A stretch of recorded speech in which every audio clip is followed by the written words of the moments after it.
Hello students, welcome to my channel to Maths. Hope so ਤੁਹਾਨੂੰ videos ਪਸੰਦ ਆ ਰਹੀਆਂ ਹੋਣਗੀਆਂ। ਸੈਟ ਚੈਪਟਰ ਨਾਲ ਸੈਟ ਥਿਊਰੀ ਨਾਲ ਰਿਲੇਟਡ ਆਪਾਂ ਟੌਪਿਕ ਕਰ ਰਹੇ ਹਾਂ। 3 ਲੈਕਚਰ ਮੈਂ ਅਪਲੋਡ ਕਰ ਚੁੱਕੀ ਹਾਂ। ਨੈਕਸਟ ਅੱਜ ਹੈ 4th, ਸੋ ਸਟਾਰਟ ਕਰਦੇ ਹਾਂ। ਠੀਕ ਹੈ, ਕੱਲ ਆਪਾਂ ਡੈਫੀਨੇਸ਼ਨਸ ਕੀਤੀਆਂ ਸੀ, ਅੱਜ ਉਸ ਦੇ ਨਾਲ ਰਿਗਾਰਡਿੰਗ ਕੋਈ ਇੱਕ ਦੋ ਕੁਐਸਚਨ ਵੀ ਦੇਖਾਂਗੇ। ਠੀਕ ਹੈ, ਤਾਂ ਕਿ ਤੁਹਾਨੂੰ ਪਤਾ ਚੱਲੇ ਕਿ ਐਗਜ਼ਾਮ 'ਚ ਜਾਂ ਕਿਸ ਤਰ੍ਹਾਂ ਕੁਐਸਚਨ ਕਿਸ ਤਰ੍ਹਾਂ ਆਉਂਦਾ ਹੈ। ਠੀਕ ਹੈ, ਟੈਬੂਲਰ ਫਾਰਮ ਐਂਡ ਉਸ ਦੇ ਵਿੱਚ ਰੋਸਟਰ ਦੇ ਵਿੱਚ। ਠੀਕ ਹੈ, ਸੋ ਸਟਾਰਟ ਕਰਦੇ ਹਾਂ ਅੱਜ ਦੀ ਵੀਡੀਓ। ਨੈਕਸਟ ਇੱਕ ਡੈਫੀਨੇਸ਼ਨ ਹੈ ਸੈੱਟ ਦੇ, ਬਹੁਤ ਇੰਪੋਰਟੈਂਟਸ ਡੈਫੀਨੇਸ਼ਨ ਚੱਲ ਰਹੀਆਂ ਨੇ ਬੱਚੇ, ਮਿਸ ਨਹੀਂ ਕਰਨਾ। ਠੀਕ ਹੈ, ਪਿੱਛੇ ਵਾਲੀ ਵੀ ਸਾਰੀਆਂ ਵੀਡੀਓਜ਼ ਦੇਖੋ। ਫਾਈਨਾਈਟ ਸੈੱਟ, ਇਨਫਾਈਨਾਈਟ ਸੈੱਟ, ਸਾਰੇ ਜੋ ਹੈ ਆਪਾਂ ਸੈੱਟ ਦੀਆਂ ਡੈਫੀਨੇਸ਼ਨਸ ਡਿਸਕਸ ਕਰ ਚੁੱਕੇ ਹਾਂ। ਅੱਜ ਹੈ ਆਪਣੇ ਕੋਲ subset.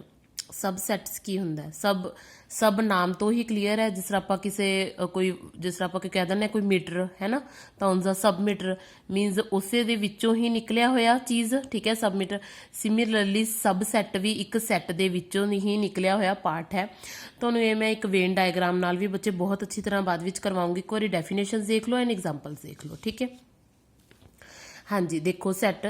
Firstly redefinition, let A and B be two sets. A and B ਮੰਨ ਲਓ ਆਪਣੇ ਕੋਲ ਦੋ ਸੈੱਟ ਹੈ। A is said to be subset of the set B. A ਨੂੰ ਆਪਾਂ A is said to be, A ਨੂੰ ਆਪਾਂ B ਦਾ ਸਬਸੈਟ ਕਦੋਂ ਕਵਾਂਗੇ? ਕਹਿੰਦੇ if every element of A is also an element of B. ਵੀ means B ਦਾ ਜੋ ਹਰ ਐਲੀਮੈਂਟ, ਠੀਕ ਹੈ, B ਦਾ ਹਰ, if every element of B is also an element of means A ਦਾ ਹਰ ਐਲੀਮੈਂਟ ਕੀ ਹੈ? B ਦਾ ਹਰ ਐਲੀਮੈਂਟ ਹੋਵੇ। ਠੀਕ ਹੈ, ਕੀ ਕਹਿ ਰਿਹਾ ਆਪਣੇ ਕੋਲ? ਸਬਸੈਟ ਇੱਕ ਤਰ੍ਹਾਂ ਦਾ ਇਹ ਇਕੁਅਲ ਹੀ ਟਰਮ ਹੈ, ਇਕੁਅਲ ਟਰਮ ਹੀ ਹੈ ਬੱਚੇ ਇੱਕ ਤਰ੍ਹਾਂ ਦੀ। ਠੀਕ ਹੈ, ਦੇਖੋ ਇਸਨੂੰ ਆਪਾਂ ਡਿਨੋਟ ਕਿਸ ਤਰ੍ਹਾਂ ਕਰਨਾ ਹੈ? ਇਹ ਸਬਸੈਟ ਦਾ ਸਾਈਨ ਤੁਹਾਡੇ ਕੋਲ ਦੇਖੋ, ਮੈਂ ਐਕਸਪਲੇਨ ਵੀ ਕਰ ਰਹੀ ਹਾਂ। ਕੀ ਕਹਿ ਰਿਹਾ? ਕਹਿੰਦੇ ਸਬਸੈਟ ਕਿਹਨੂੰ ਬੋਲਾਂਗੇ? ਮੰਨ ਲਓ ਆਪਣੇ ਕੋਲ ਦੋ ਸੈੱਟ ਹੈ। ਠੀਕ ਹੈ, ਮੈਂ ਇੱਥੇ ਐਗਜ਼ਾਮਪਲ ਵੀ ਲਈ ਹੈ, ਬਟ ਤੁਹਾਨੂੰ ਹੋਰ ਵੀ ਜ਼ਿਆਦਾ ਐਕਸਪਲੇਨ ਕਰਕੇ ਦੱਸ ਰਹੀ ਹਾਂ ਮੈਂ। ਮੰਨ ਲਓ ਆਪਣੇ ਕੋਲ A ਸੈੱਟ ਦੇ ਵਿੱਚ ਕਿਸ ਤਰ੍ਹਾਂ 2 ਐਲੀਮੈਂਟਸ ਹੈ, 1 and 2। ਠੀਕ ਹੈ, B ਸੈੱਟ ਦੇ ਵਿੱਚ ਕਿਸ ਤਰ੍ਹਾਂ ਨੇ, ਮੈਂ ਇੱਥੇ ਕੱਟੇ ਆ ਜਾਣ ਕੇ। ਠੀਕ ਹੈ, ਹੁਣੀ ਕੱਟੇ ਆ ਬੱਚੇ ਤੁਹਾਡੇ ਸਾਹਮਣੇ ਹੀ ਤੁਹਾਨੂੰ ਸਮਝਾਉਣ ਲਈ। ਠੀਕ ਹੈ, ਔਰ ਕੁਛ ਨਹੀਂ। 1 2 3 4 ਮੰਨ ਲਓ 4 ਸੈੱਟ ਹੈ। ਹੁਣ ਦੇਖੋ ਕਿ A ਦਾ ਹਰ ਐਲੀਮੈਂਟ B ਦੇ ਹਰ ਐਲੀਮੈਂਟ ਦੇ ਵਿੱਚ ਮੌਜੂਦ ਹੈ। ਅਗਰ ਮੈਂ A ਦੇ ਵਿੱਚ 2 ਐਲੀਮੈਂਟਸ ਲੈ ਰਹੀ ਹਾਂ, ਠੀਕ ਹੈ, ਐਂਡ B ਸੈੱਟ ਦੇ ਵਿੱਚ ਆਪਣੇ ਕੋਲ ਕੀ ਹੈ? 1 2 3 4 ਹੈ। ਕੀ ਕਹਿ ਰਿਹਾ ਉਹ? If every element of A is the element of B, A ਦਾ ਹਰ ਐਲੀਮੈਂਟ ਕਹਿੰਦੇ B ਦੇ ਐਲੀਮੈਂਟ ਦੇ ਵਿੱਚ ਹੋਣਾ ਜ਼ਰੂਰੀ ਹੈ। ਤਾਂ ਉਹ ਕੀ ਬਣ ਜੂਗਾ ਇਸਦਾ? ਇਹ ਕੀ ਹੈ ਆਪਣੇ ਕੋਲ? ਸਬਸੈਟ ਦਾ ਸਾਈਨ ਹੈ। ਮੀਨਸ B ਕੀ ਹੈ? ਕੰਟੇਨ ਕਰ ਰਿਹਾ A ਨੂੰ। ਦੇਖੋ B ਦੇ ਐਲੀਮੈਂਟਸ ਜਿਹੜੇ ਨੇ B ਸੈੱਟ ਦੇ ਵਿੱਚ A ਦੇ ਸਾਰੇ ਐਲੀਮੈਂਟ ਕੰਟੇਨ ਨੇ। ਕੋਈ ਇਸ ਤਰ੍ਹਾਂ ਦਾ ਐਲੀਮੈਂਟ ਤਾਂ ਨਹੀਂ ਹੈ। ਕਿੰਨੇ ਐਲੀਮੈਂਟ? 2 ਹੈ। ਦੇਖੋ ਚੈੱਕ ਕਰੋ, 2 ਹੈਗੇ ਆ। ਐਕਸਟਰਾ ਹੋਣ ਆਪਾਂ ਨੂੰ ਕੋਈ ਫਰਕ ਨਹੀਂ ਪੈਂਦਾ। ਇੱਕ ਤਰ੍ਹਾਂ ਦੇ ਇਹ ਇਕੁਅਲ ਵੀ ਹੋ ਸਕਦੇ ਆ। A is equal to B, ਜਿਵੇਂ ਮੰਨ ਲਓ ਮੈਂ ਲਿਖਤਾ A and B। ਠੀਕ ਹੈ, A ਦੇ ਵਿੱਚ ਇਹ ਐਲੀਮੈਂਟ ਕੰਸੀਡਰ ਹੈ ਐਂਡ B ਸੈੱਟ ਦੇ ਵਿੱਚ ਵੀ ਇਹੀ ਐਲੀਮੈਂਟ ਕੰਸੀਡਰ ਹੈ। ਤਾਂ ਹੁਣ ਇਹ ਕੀ ਹੈ? A ਇਜ਼ ਅ ਸਬਸੈਟ ਵੀ ਹੈ, ਓਬਵੀਅਸਲੀ ਸਬਸੈਟ ਤੋਂ ਹੈ, ਕਿਉਂਕਿ A ਦਾ ਹਰ ਐਲੀਮੈਂਟ ਕੀ ਹੈ? ਯਾਦ ਰੱਖਣਾ ਹੈ, every element of A is in the element of B। A ਦਾ ਹਰ ਐਲੀਮੈਂਟ B ਸੈੱਟ ਦੇ ਐਲੀਮੈਂਟ ਦੇ ਵਿੱਚ ਮੌਜੂਦ ਹੋਣਾ ਚਾਹੀਦਾ। ਤਾਂ ਇਹ ਸਬਸੈਟ ਤੋਂ ਹੈਗਾ ਹੀ ਹੈ। ਆਲਸੋ ਕੀ ਹੈ? ਇਹ ਇਕੁਅਲ ਵੀ ਹੈ। ਸਮਝ ਲੱਗ ਗਈ? ਠੀਕ ਹੈ, ਅਗਰ ਇਹ ਸਬਸੈਟ ਨਹੀਂ ਹੈ ਤਾਂ ਕੀ ਲਿਖ ਦੋਗੇ ਇੱਥੇ ਤੁਸੀਂ? ਨੋਟ ਦਾ ਸਾਈਨ। ਮੰਨ ਲਓ ਅਗਰ ਮੈਂ ਲਿਖਤਾ ਕੋਈ ਐਗਜ਼ਾਮਪਲ ਕਿ A is equal to 1 2 3। ਠੀਕ ਹੈ, ਠੀਕ ਹੈ, ਐਂਡ B 1 2 4। ਹੁਣ ਦੇਖੋ A ਦਾ ਹਰ ਐਲੀਮੈਂਟ ਜਿਹੜਾ B ਦਾ ਜੋ ਹਰ ਐਲੀਮੈਂਟ ਨਹੀਂ ਹੈ। ਠੀਕ ਹੈ, ਕਿਉਂਕਿ 3 ਐਲੀਮੈਂਟ B ਦੇ ਵਿੱਚ ਕੰਸੀਡਰ ਨਹੀਂ ਹੋਇਆ, ਤਾਂ ਆਪਾਂ ਇਸ ਨੂੰ ਕੀ ਲਿਖਾਂਗੇ? A note subset of B। ਠੀਕ ਹੈ, A ਕੀ ਹੈ? B ਦਾ ਸਬਸੈਟ ਨਹੀਂ ਹੈ। ਇਸ ਨੂੰ ਤੁਸੀਂ ਇਸ ਤਰ੍ਹਾਂ ਵੀ ਬੋਲ ਸਕਦੇ ਹੋ ਕਿ B ਕੰਟੇਨ ਕਰ ਰਿਹਾ A ਨੂੰ। ਠੀਕ ਹੈ, ਮੈਂ ਇੱਥੇ ਲਿਖਿਆ ਵੀ ਹੋਇਆ ਤੁਹਾਡੇ ਲਈ। ਠੀਕ ਹੈ, A is a subset of B, it means A is contained in B or B contains A। ਜਾਂ ਸਿੰਪਲੀ ਬੋਲ ਸਕਦੇ ਹੋ ਵੀ B ਹੈ ਜਿਹੜਾ ਕੰਟੇਨ ਕਰ ਰਿਹਾ A ਨੂੰ, ਜਾਂ ਫਿਰ A is containing in B, in B ਲਗਾਣਾ ਫਿਰ। ਠੀਕ ਹੈ, ਸਮਝ ਲੱਗ ਗਈ? ਇਸ ਦੇ ਪੜ੍ਹਦੇ ਹਾਂ। ਇਸ ਦੇ ਨਾਲ related terms, every set is a subset of itself. Obvious ਹੀ ਹੈ, ਜਦੋਂ ਹੁਣ A ਦੇ ਵਿੱਚ 1 2 ਐਲੀਮੈਂਟ ਹੈ, ਇਹ ਖੁਦ ਦਾ ਹੀ ਸਬਸੈਟ ਹੈ। A ਦੇ ਵਿੱਚ ਇੱਕ ਹੋਰ A, ਮੈਂ ਅਨਦਰ A ਲੈ ਲਾਂ ਤਾਂ 2 ਐਲੀਮੈਂਟਸ ਹੈ, 2 ਐਲੀਮੈਂਟਸ ਇਸ ਨੂੰ ਵੀ ਬਿਲੋਂਗ ਕਰਨਗੇ ਉਸੇ ਸੈੱਟ 'ਚ। ਐਵਰੀ ਸੈੱਟ, ਹਰ ਇੱਕ ਸੈੱਟ ਕੋਈ ਵੀ ਹੈ, A ਲੈ ਲਓ, B ਲੈ ਲਓ, ਕੋਈ ਐਮਪਟੀ ਸੈੱਟ ਲੈ ਲਓ, ਕੁਝ ਵੀ ਲੈ ਲਓ। ਠੀਕ ਹੈ, ਉਹ ਕੀ ਹੈ ਸਬਸੈਟ ਹੋਏਗਾ ਉਸਦੇ ਖੁਦ ਦੇ set the. Nal set is subset of every set. Nal set ਤਾਂ ਹੁਣ ਜਿਵੇਂ ਮੰਨ ਲਓ ਮੈਂ ਤੁਹਾਨੂੰ ਲਿਖਿਆ ਹੈ A ਦੇ ਵਿੱਚ 2 ਐਲੀਮੈਂਟਸ ਹੈ, ਠੀਕ ਹੈ, ਬਟ ਨਲ ਸੈੱਟ ਕੀ ਹੈ, ਹਰ ਵਾਰ ਨਲ ਸੈੱਟ ਆਪਾਂ 5 ਨਾਲ ਡਿਨੋਟ ਕਰਦੇ ਹਾਂ, ਠੀਕ ਹੈ। ਐਮਟੀ ਸੈੱਟ ਨਲ ਸੈੱਟ ਯਾਦ ਹੈ ਨਾ ਪਿਛਲੇ ਵੀਡੀਓ ਦੇ ਵਿੱਚ, ਵੋਇਡ ਸੈੱਟ ਸੇਮ ਹੀ ਇੱਕੋ ਹੀ ਗੱਲ ਹੈ, ਤਿੰਨੋਂ ਨੇਮ ਨਾਲ ਆਪਾਂ ਇਸ ਨੂੰ ਡਿਨੋਟ ਕਰਦੇ ਹਾਂ। ਤਾਂ 5 ਸੈੱਟ ਹਰ ਇੱਕ ਸੈੱਟ ਦੇ ਵਿੱਚ ਮੌਜੂਦ ਹੁੰਦਾ ਹੈ। ਇਹ ਤੁਹਾਨੂੰ ਅੱਗੇ ਮੈਂ ਪਾਵਰ ਸੈੱਟ ਦੀ ਡੈਫੀਨੇਸ਼ਨ ਕਰਵਾਉਂਗੀ, ਉਸ ਦੇ ਵਿੱਚ ਇਹ ਇਨਕਲੂਡ, ਕਿਉਂਕਿ ਹੁਣ ਦੇਖੋ ਅਗਰ ਕਿਸੇ ਸੈੱਟ ਦਾ ਨਾ ਹੋਣਾ ਇਟ ਮੀਨਸ ਇਹਦਾ ਕੀ ਹੈ ਨਲ ਸੈੱਟ ਹੈ। ਐਮਪਟੀ ਸੈੱਟ ਮੀਨਸ ਇਹ ਸੈੱਟ ਦੇ ਵਿੱਚ ਕੋਈ ਐਲੀਮੈਂਟ ਨਹੀਂ ਹੈ। ਇਹ ਸਾਈਨ ਉਸੇ ਦਾ ਹੀ ਸ਼ੋ ਕਰਦਾ ਕਿ ਉਹਦੇ ਵਿੱਚ ਕੋਈ ਵੀ ਐਲੀਮੈਂਟ ਕੰਸੀਡਰ ਨਹੀਂ ਕਰਦਾ। ਤਾਂ ਹੁਣ ਜੇ ਮੈਂ 1 2 ਦੇ ਨਾਲ ਅੱਗੇ ਇਹ ਲਗਾ ਦਾਂ ਤਾਂ ਕੋਈ ਫਰਕ ਨਹੀਂ ਪੈਂਦਾ, ਕੋਈ ਵੀ ਫਰਕ ਨਹੀਂ। ਫਿਰ ਵੀ ਉਹਦੇ ਵਿੱਚ ਐਲੀਮੈਂਟ ਕਿੰਨੇ ਰਹਿਣਗੇ, 2 ਹੀ ਰਹਿਣਗੇ ਨਾ ਇਹ ਸੈੱਟ 'ਚ, ਕੋਈ 5 ਲੱਗਣ ਨਾਲ 3 ਤਾਂ ਹੋ ਨਹੀਂ ਜਾਣਗੇ, ਠੀਕ ਹੈ, 2 ਐਲੀਮੈਂਟ ਹੀ ਰਹਿਣਗੇ। ਤਾਂ ਫਿਰ ਇਹ ਕੀ ਹੈ ਨਲ ਸੈੱਟ ਇਜ਼ ਆਲਸੋ ਹਰ ਇੱਕ ਨਲ ਸੈੱਟ ਕੀ ਹੈ ਹਰ ਇੱਕ ਸਬਸੈਟ, ਹਰ ਇੱਕ ਜੋ ਸੈੱਟ ਦਾ ਕੀ ਹੈ ਸਬਸੈਟ ਹੈਗਾ, ਠੀਕ ਹੈ।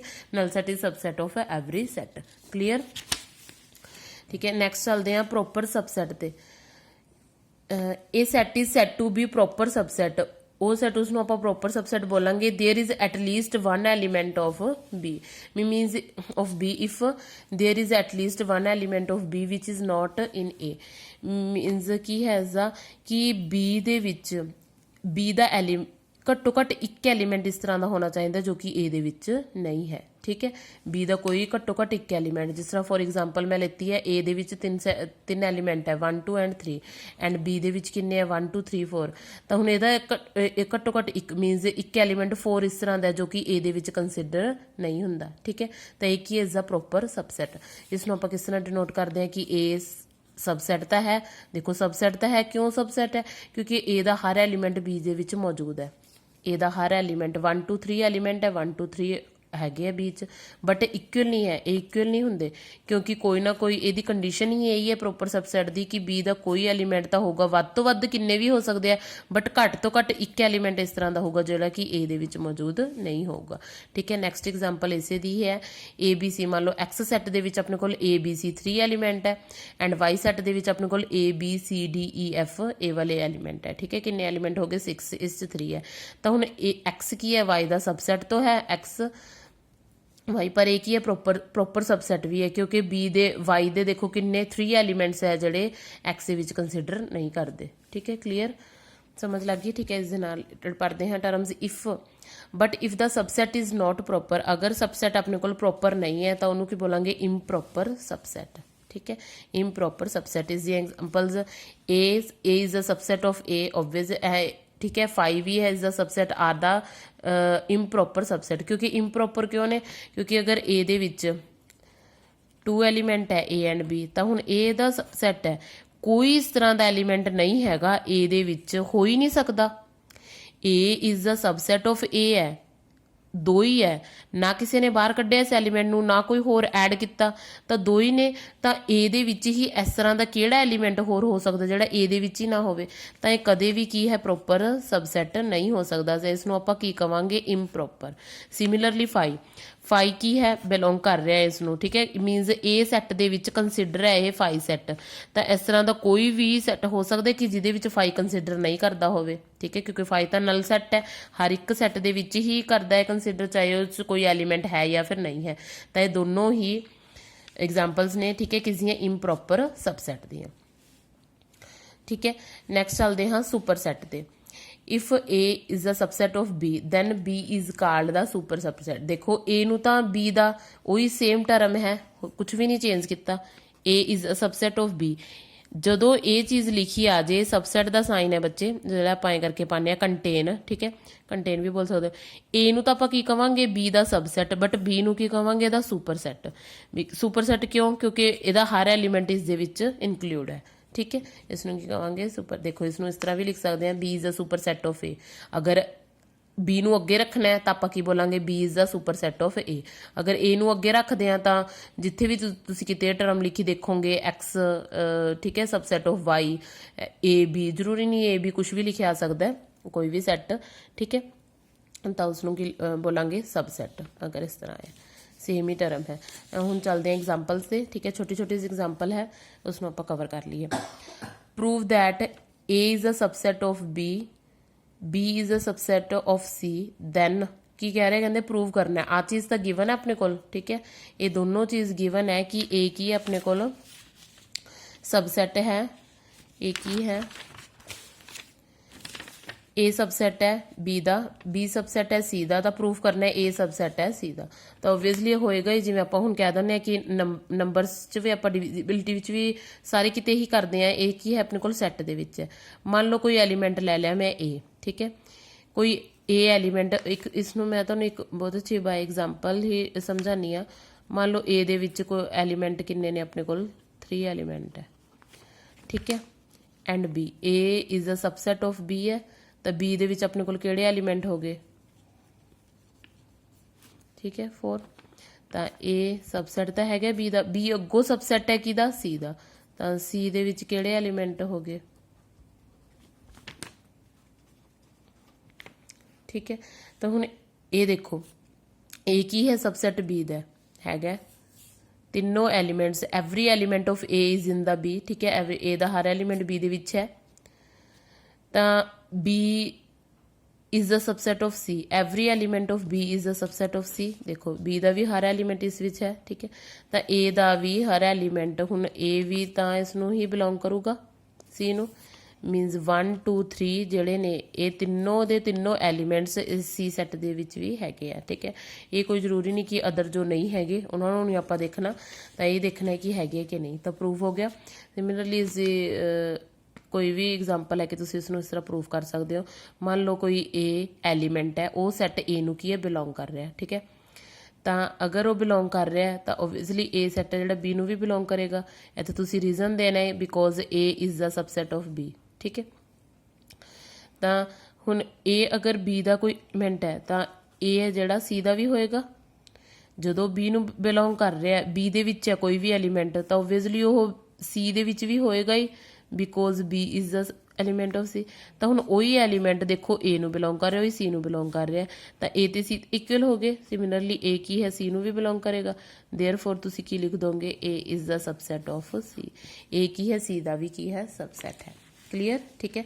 नैक्सट चलते हैं, determine which of the following is true और फॉल्स। ट्रू और फॉल्स दसने बच्चे किस तरह है ये, मान लो तुहाडे कोल A सैट दे विच इन्ना बड़ा सैट है, देखो कन्फ्यूज नहीं हो जाना, A वाला है मेन सैट जिथे मैं वड्डी करली ब्रैकेट पाई हुई है, उहदे विच भी सैट दी फॉर्म दे विच ने, सिंगल एलीमेंट नहीं हैगा। जे मैं A दे विच आए लिखां भी A ते भी 2 एलीमेंट है देखो, बट जे मैं आए लिखां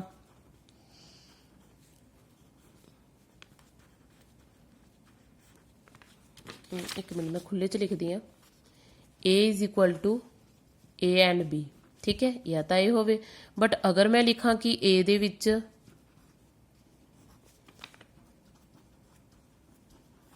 तो तुहानूं कंपैरिजन करना आंदा है, तो A ते B, A तो की ने 2 एलीमेंट ने, A अलग एलीमेंट है, B अलग एलीमेंट है, दोनों की ने A नूं बिलोंग करदे आ, पर इहदे विच A इकल्ले एलीमेंट नहीं हैगे।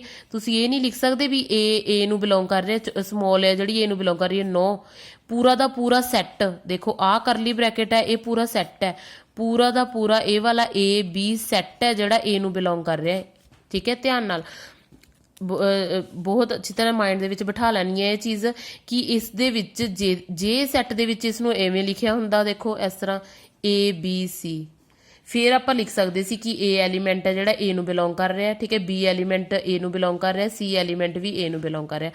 पर अगर ऑलरेडी सैट की फॉर्म च लिखे तो पूरा का पूरा सैट बिलोंग करेगा बच्चे A नूं, ठीक है। सिमिलरली A नूं भी C भी की है सैट नूं बिलोंग करेगा, ना कि C कल्ला एलीमेंट।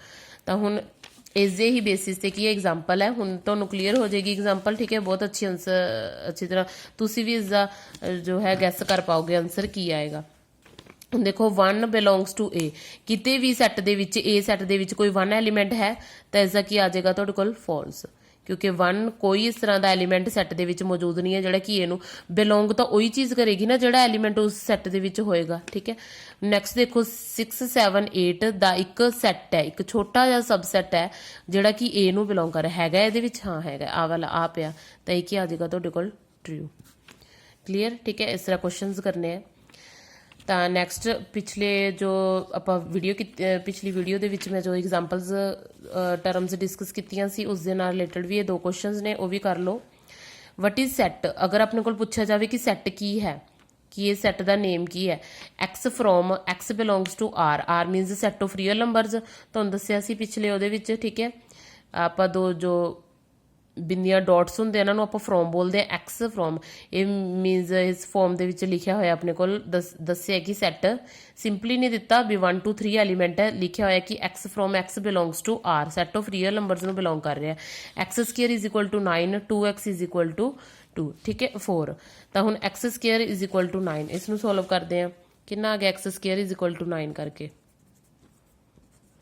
ਸੋਲਵ ਕਰ ਇਸ ਨੂੰ, ਅੰਡਰ ਰੂਟ ਆ ਜਾਏਗਾ ਇੱਧਰ, ਠੀਕ ਹੈ 9 ਦਾ ਅੰਡਰ ਰੂਟ, ਤੇ ਕਿੰਨਾ ਆ ਗਿਆ ਪਲੱਸ ਮਾਈਨਸ 3, ਪਲੱਸ ਮਾਈਨਸ ਹੀ ਕੰਸੀਡਰ ਕਰਨਾ ਹੈ। ਕਿਉਂ ਕੰਸੀਡਰ ਕਰਨਾ ਪਲੱਸ ਮਾਈਨਸ, ਕਿਉਂਕਿ ਕੀ ਹੈ ਜਦੋਂ ਆਪਾਂ ਮਾਈਨਸ ਵਾਲੇ ਨੂੰ ਵੀ ਪਲੱਸ ਕਰਦੇ ਆ, ਜਦੋਂ ਆਪਾਂ ਮਾਈਨਸ ਵਾਲੇ ਨੂੰ ਵੀ ਉਹ ਕਰਦੇ ਆ, ਦੇਖੋ ਮਾਈਨਸ ਦਾ ਤੁਸੀਂ ਸਕੇਅਰ ਕਰੋਗੇ ਤਾਂ ਵੀ 9 ਆਊਗਾ, ਠੀਕ ਹੈ। ਤਾਂ 3 ਦਾ ਸਕੇਅਰ ਪੋਜ਼ੀਟਿਵ ਦਾ ਸਕੇਅਰ ਕਰੋਗੇ ਤਾਂ ਵੀ 9, ਤਾਂ ਪਲੱਸ ਮਾਈਨਸ 2 ਵੈਲਿਊਜ਼ ਆ ਗਈਆਂ, ਠੀਕ ਹੈ। ਤਾਂ ਅੱਗੇ ਉਹ ਕੀ ਕਹਿ ਰਹੇ ਆ ਕਿ 2x ਇਜ਼ ਇਕੁਅਲ ਟੂ 4, ਤਾਂ x ਦੇ ਵਿੱਚ ਦੋ ਵੈਲਿਊਜ਼ ਨੇ, 2x ਇਜ਼ ਇਕੁਅਲ ਟੂ 4, ਤਾਂ x ਨੂੰ ਸੋਲਵ ਕਰ ਲਓ, ਕਿੰਨੀ ਆ ਗਈ 2 ਆ ਗਈ। ਤਾਂ ਇੱਕ ਤਰਫ ਪਲੱਸ ਮਾਈਨਸ 3 ਐਂਡ ਇੱਕ ਤਰਫ 2 ਹੈ, ਤਾਂ x ਸੈੱਟ ਦੇ ਵਿੱਚ ਇਹ ਦੋਨੋਂ ਚੀਜ਼ਾਂ ਨੇ, ਠੀਕ ਹੈ ਨਾ। ਤਾਂ ਦੋਨੋਂ ਹੀ ਵੈਲਿਊਜ਼ ਕੀ ਹੈ ਸੈਟਿਸਫਾਈਡ ਨਹੀਂ ਕਰ ਰਹੀਆਂ, ਕੋਈ ਵੀ ਪਾਰਟ ਕਾਮਨ ਨਹੀਂ ਹੈਗਾ, ਤਾਂ ਹੁਣ ਇਹ ਕੀ ਹੈ ਐਮਪਟੀ ਸੈੱਟ ਹੈ, ਠੀਕ ਹੈ। ਇਹ ਕੀ ਹੈ ਆਪਣੇ ਕੋਲ ਐਮਪਟੀ ਸੈੱਟ, ਕਲੀਅਰ ਸਮਝ ਲੱਗ ਗਈ। ਇਸ ਦਾ ਆਂਸਰ ਕੀ ਆਏਗਾ, what is the set, set ਪੁੱਛਿਆ ਉਸਨੇ ਕੀ ਹੈ ਇਹ ਐਮਪਟੀ ਸੈੱਟ। ਨੈਕਸਟ ਚੱਲਦੇ ਆ, check A and B are equal or not, ਦੋ ਸੈੱਟ ਗਿਵਨ ਨੇ ਆਪਣੇ ਕੋਲ, ਚੈੱਕ ਕਰਨੇ ਹੈ ਕਿ ਉਹ ਇਕੁਅਲ ਨੇ ਜਾਂ ਨਹੀਂ। ਦੇਖੋ ਪਹਿਲਾ ਸੈੱਟ ਕੀ ਦਿੱਤਾ ਹੈ, x from x is a letter in the word follow, y is a letter in the word wolf, ਠੀਕ ਹੈ। ਆਪਣੇ ਕੋਲ ਇੱਕ ਲੈਟਰ ਫੋਲੋ ਦਿੱਤਾ ਹੈ, ਇੱਕ ਲੈਟਰ ਕੀ ਦਿੱਤਾ ਹੈ ਆਪਣੇ ਕੋਲ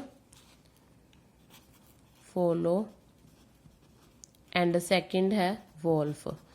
ਤਾਂ ਹੁਣ ਸੈੱਟ ਦੇ ਵਿੱਚ ਦੇਖੋ ਸਾਰੀ ਤਰ੍ਹਾਂ ਦੀ ਫਾਰਮ ਹੈ, ਬੀ ਸੈੱਟ ਦੇ ਵਿੱਚ ਤਾਂ ਵੋਲਫ ਦਿੱਤਾ, ਤਾਂ ਇਹਦੇ ਵਿੱਚ ਤਾਂ ਆਪਾਂ ਲਿਖ ਸਕਦੇ ਹਾਂ ਇਸ ਨੂੰ ਐ, ਠੀਕ ਹੈ। ਅਲੱਗ-ਅਲੱਗ ਐਲਫਾਬੈਟ ਲਿਖਤਾ ਕਿਉਂਕਿ ਸਾਰੇ ਕੀ ਨੇ ਸਿੰਗਲ ਲੈਟਰ ਹੀ ਹੈ, ਕੋਈ ਰਿਪੀਟ ਲੈਟਰ ਨਹੀਂ ਹੈ ਇਸ ਵਿੱਚ, ਠੀਕ ਹੈ। ਤਾਂ ਫੋਲੋ ਦੇ ਵਿੱਚ ਕੀ ਹੈ FOL, ਐਲ ਨੂੰ ਆਪਾਂ ਦੁਬਾਰਾ ਨਹੀਂ ਲਿਖ ਸਕਦੇ। ਸੈੱਟ ਦੇ ਵਿੱਚ ਸਿਰਫ ਇੱਕ ਵਾਰ ਹੀ ਸਿੰਗਲ ਐਲੀਮੈਂਟ ਨੂੰ ਹੀ ਆਪਾਂ ਕੰਸੀਡਰ ਕਰ ਸਕਦੇ ਹਾਂ, ਜੇ ਤੁਸੀਂ ਲਿਖੋਗੇ ਵੀ ਤਾਂ ਵੀ ਉਹ ਇੱਕ ਹੀ ਮੰਨਿਆ ਜਾਏਗਾ, ਠੀਕ ਹੈ। ਮੈਂ ਪਹਿਲਾਂ ਵੀ ਸਭ ਤੋਂ ਫਸਟ ਵੀਡੀਓ ਦੇ ਵਿੱਚ ਵੀ ਦੱਸਿਆ ਸੀ ਕਿ ਜਿਵੇਂ ਹੁਣ ਰਿਪੀਟ ਆ ਗਏ ਦੋਨੋਂ ਲੈਟਰ, ਬਟ ਇਹਨੂੰ ਇੱਕੋ ਵਾਰੀ ਸੈੱਟ ਦੇ ਵਿੱਚ ਲਿਖੋਗੇ ਤੁਸੀਂ, ਠੀਕ ਹੈ। ਉਹ ਨੂੰ ਵੀ ਆਪਾਂ ਇੱਕ ਵਾਰ ਲਿਖ ਚੁੱਕੇ ਹਾਂ, ਨਹੀਂ ਲਿਖਦੇ ਤਾਂ W। ਤਾਂ ਹੁਣ ਕੀ ਇਹ B ਐਂਡ A, ਉਹਨੇ ਪੁੱਛਿਆ ਸੀ ਕਿ ਇਹ ਇਕੁਅਲ ਨੇ, ਯੈਸ ਟਰੂ ਇਕੁਅਲ ਹੀ ਨੇ। ਜਿੰਨੇ ਐਲੀਮੈਂਟ A ਦੇ ਵਿੱਚ ਹੈ, ਭੁੱਲੇ ਤਾਂ ਨਹੀਂ A is equal to B ਦੀ ਡੈਫੀਨੇਸ਼ਨ, ਇਕੁਅਲ ਸੈੱਟ ਦੀ ਡੈਫੀਨੇਸ਼ਨ ਕੀ ਸੀ ਕਿ ਜਿੰਨੇ ਹੀ ਐਲੀਮੈਂਟ ਹੋਣਗੇ ਸੇਮ ਨੰਬਰ ਆਫ ਐਲੀਮੈਂਟਸ ਵੀ ਸੇਮ ਹੋਣਗੇ, ਔਰ ਜਿਹੜੇ ਐਲੀਮੈਂਟਸ ਦੀ ਜੋ ਵੈਲਿਊ ਹੈ, ਮੰਨ ਲਓ ਵੀ ਇੱਥੇ W ਕੰਸੀਡਰ ਕਰ ਰਿਹਾ, O ਹੈ O ਵੀ ਕੰਸੀਡਰ ਕਰ ਰਿਹਾ, L ਵੀ ਹੈ F ਵੀ ਹੈ, ਮੀਨਸ ਸੇਮ ਐਲੀਮੈਂਟਸ ਹੈ ਜਿਹੜੇ ਦੋਨੋਂ ਸੈੱਟ ਦੇ ਵਿੱਚ ਹੋਣਗੇ, ਤਾਂ ਇਹ ਕੀ ਹੋਏਗਾ ਟਰੂ, ਠੀਕ ਹੈ। ਤਾਂ ਇਹ ਕੀ ਹੈ clearly A is equal to B। So ਅੱਜ ਦੀ ਵੀਡੀਓ ਦੇ ਵਿੱਚ ਇੰਨਾ ਹੀ, ਠੀਕ ਹੈ। ਵੀਡੀਓ ਆਪਣੇ ਫਰੈਂਡਸ ਨਾਲ ਵੀ ਸ਼ੇਅਰ ਕਰਨੀ ਹੈ ਐਂਡ ਲਾਈਕ ਕਰਨੀ ਹੈ। ਤਾਂ ਮਿਲਦੇ ਆ ਨੈਕਸਟ ਵੀਡੀਓ 'ਚ, ਥੈਂਕ ਯੂ।